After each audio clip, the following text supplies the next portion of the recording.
নমস্কার বন্ধুরা, সকলকে স্বাগত জানাই। আশা করি সবাই ভালো আছো আর আমিও ভালো আছি। তো আমি আজকে একটা ছোট ব্লগ নিয়ে এলাম তোমাদের সামনে। তো আগেই তো দেখেছো যে ফুল গাছ, আর আমার এই পিছনে দেখো যে কি সুন্দর ফুল ফুটে আছে। এগুলো আমাদের এখানে রক্তগাঁদা নামে পরিচিত। তো যে যেখান থেকে দেখছো তাদের ওখানে কি নামে পরিচিত আমাকে একটু জানাবে। আর পিছনে দেখো এটা হলো আকন্দ গাছ। চিনতে পারবে কি কেউ? অনেকেই দেখেছো আর অনেকেই চেনা গাছ।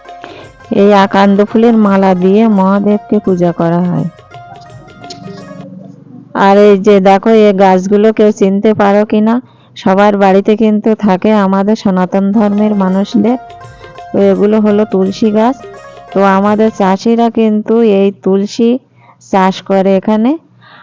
আর আকান্দ গাছের মাঝে দেখো তুলসীর চাষ করেছে। কি সুন্দরভাবে মাঠটাকে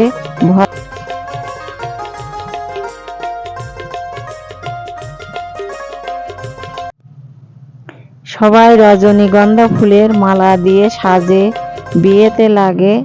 কিন্তু অনেকেই কিন্তু আমরা এই গাছগুলো চিনি না। তো এগুলো দেখো রজনী গাছ। তো এখন হলো দুই একটা করে স্টিকার উঠছে আর অল্প অল্প ফুল ফুটছে। তো যত ঠান্ডাটা চলে যাবে, গরম পড়বে, ততই কিন্তু ফুলে ভরে উঠবে মাঠটা। তখন কিন্তু সুগন্ধ ছড়াবে। মাঠে আসলে আর মন বাড়ি যেতে চাইবে না এই ফুলের গন্ধে। সেটা হলো রজনীগন্ধা ফুল। আর শৈশবনে গিয়ে একটা ছবি তুলেছিলাম, সেটা তোমাদেরকে দেখালাম। তো সবাই চলো বাড়িতে যাই। আর আমার ভিডিওটা ভালো লাগলে একটু লাইক, শেয়ার, কমেন্ট করে দিও।